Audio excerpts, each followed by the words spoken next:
ഇതുവരെ നമ്മുടെ ചെറുപ്പക്കാർ ലോകത്തിന്റെ വിവിധ ഭാഗങ്ങളിലേക്ക് ജോലിക്ക് വേണ്ടി ജീവിക്കാൻ വേണ്ടി പോവുകയായിരുന്നു. ഇനി ലോകം കേരളത്തിലേക്ക് വരുന്ന കാഴ്ചയാണ് കാണാൻ പോകുന്നത്. കൊച്ചി സ്മാർട്ട് സിറ്റി പദ്ധതിയുടെ പ്രാരംഭ നടപടികൾക്ക് തുടക്കമിട്ട് അന്നത്തെ മുഖ്യമന്ത്രിയായിരുന്ന ഉമ്മൻചാണ്ടി പറഞ്ഞ വാക്കുകളായിരുന്നു ഇത്. എന്നാൽ ഏത് ലോകമാണ് സ്മാർട്ട് സിറ്റിയിലൂടെ കേരളത്തിലേക്ക് വന്നതെന്ന ചോദ്യത്തിന് ഇന്നും ഉത്തരമില്ല.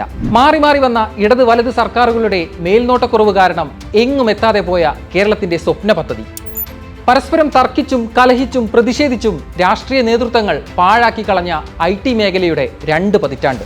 ദുബായ് ഇന്റർനെറ്റ് സിറ്റിയുടെ മാതൃകയിൽ അത്യാധുനിക IT കേരളം കെട്ടിപ്പടുക്കാൻ സംസ്ഥാനത്തിന്റെ പ്രതീക്ഷയായിരുന്ന സ്മാർട്ട് സിറ്റിക്ക് എന്താണ് സംഭവിച്ചത്? ആരെല്ലാം ചേർന്നാണ് സ്മാർട്ട് സിറ്റിയിലൂടെ കേരളത്തിലെ യുവാക്കളെ പറ്റിച്ചത്? കേരളത്തിന്റെ പ്രതീക്ഷകൾ അത്രയും തകർത്ത് കരാർ വ്യവസ്ഥ പാലിക്കാതെ പദ്ധതിയിൽ നിന്ന് ദുബായ് ഹോൾഡിംഗ്സിന്റെ ടീകോം കമ്പനി ഒഴിയുമ്പോഴും അവർക്ക് നഷ്ടപരിഹാരം നൽകാനാണ് സർക്കാർ തീരുമാനം. കരാർ ലംഘനം ഉണ്ടായാൽ നഷ്ടപരിഹാരം ഈടാക്കാൻ വ്യവസ്ഥയുണ്ടെന്നിരിക്കെ ടീകോമിന് അങ്ങോട്ട് നഷ്ടപരിഹാരം കൊടുത്ത് പറഞ്ഞയക്കുന്നതിന് പിന്നിലെ യുക്തി എന്താണെന്നും പൊതുജനം ചോദിക്കുന്നു.